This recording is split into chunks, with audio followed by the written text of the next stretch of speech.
TJ Dillashaw opened up about who exactly can beat Merab Dvalishvili and what exactly that will take. And this is something that I've wanted to talk about all week because I don't want to say that people are clowning on TJ Dillashaw for his opinion on this, but people are definitely disagreeing with it, and I actually do agree with it. I'd love for you to hear me out. We're going to take a look at 2 clips where TJ was talking about this. I'm going to give my thoughts, and as always, I would love to know what you think about it down below afterwards. Hello, everybody. Welcome back to another video. If you are new here, my name is Kyle. I am your guy with many YouTube channels. Guys, let's start off with these 2 YouTube shorts, and apologies.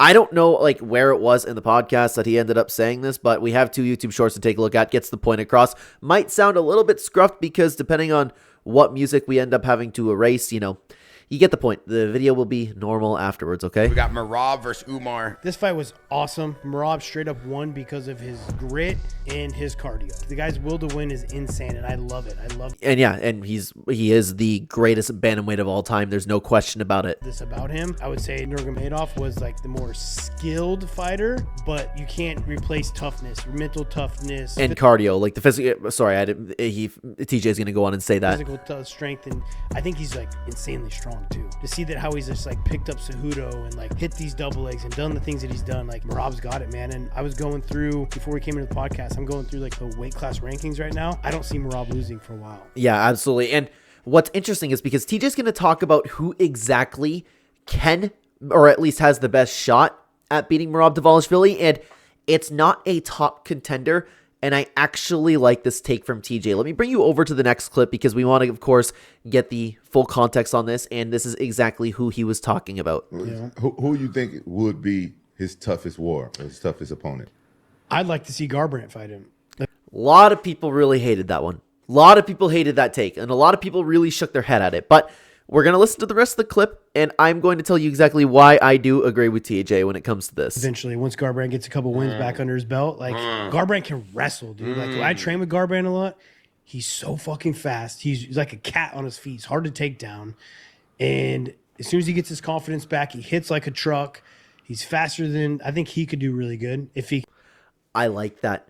I actually really, really like that take. And it's interesting because I've never heard anybody describe Cody Garbrandt as a cat, but it's kind of accurate because if you ever see Cody hit the ground, aside from the odd performance, against Davison Figueiredo, but that was really, really strange in my opinion. But that also could have been because of Figgy's imposement to the octagon, right? He can get a run going and get believing in himself, and he could be a threat. Because I wholeheartedly believe that. Okay, now it's tough because we have every single contender. You know what I'm going to do? I'm actually going to bring up the UFC rankings as we're talking about this because there's a ton of fighters that a lot of people do think you might as well completely count out from the UFC rankings. Now, let me bring you over to the UFC page over here because we have the bantamweight Merab Dvalishvili, right? We've seen Sean O'Malley, we've seen Piotr Jan, we've seen Umar Nurmagomedov, we have not seen Corey Sandhagen, but I do kind of like Corey Sandhagen's chances. I just still don't think that he's going to be ultimately the guy to beat Merab Dvalishvili.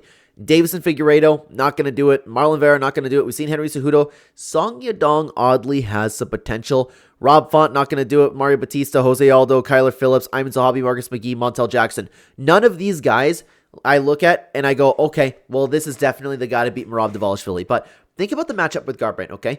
And you have to hear me out, okay? What has been Cody Garbrandt's biggest issue in recent years? What has it been? It has been his chin and it has been his confidence.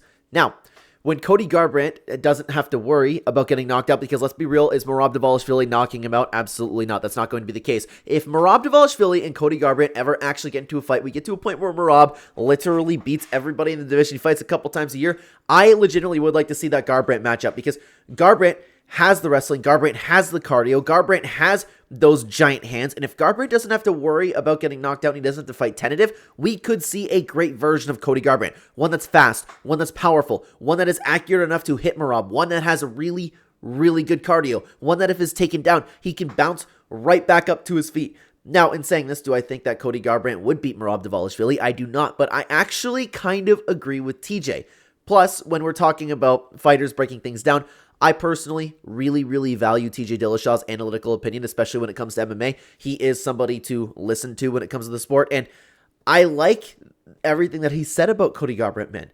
If Merab and Cody Garbrandt matched up, nothing about Merab would make Cody actually kind of take a step back. Cody Garbrandt can walk forward. Cody Garbrandt can dance. Cody Garbrandt can shoot for weird takedowns if he wants to. Cody Garbrandt wouldn't have anything to fear. His chin has been such an issue, and we've seen him fight tentative so many times because of it. If he doesn't have to worry about Merab and his pillow fists, then he's free to go forward. He's free to swing. If he gets angry, he can start swinging those hooks like he does. I actually don't hate that take one little bit. I really don't, and I think that Cody Garbrandt... Let me take a look at the rankings one more time, okay? Does he have the best chance of beating Merab? Stylistically, and I would have said this if Cody Garbrandt was in his prime, I would have said, yes, absolutely, he does have the best chance. But the problem is, Cody Garbrandt is way past his prime. Like, we've seen Sean O'Malley, he can hurt Merab to the body. Sean O'Malley's not bad. Petr Yan's not bad. Umar Nurmagomedov is very capable of beating him, and same with Corey Sandhagen, in my opinion. I could see a world where Song Yadong maybe is the guy to take him down, but that's because Song Yadong's so young and he is an upcoming contender. He's only getting better as time goes on, and Merab is aging. But man, I actually, I know we'll never see it, man, because Garbrandt can't really put it together, but I really would like to see that matchup. I'm interested to know what you think about this. Now, speaking of TJ Dillashaw and his opinion on things, if you have not seen my take on TJ Dillashaw telling Kevin Holland he does not have what it takes to be a champion, you can check out this video right here. I'd love to have you over there. Thank you so much for watching. Take care.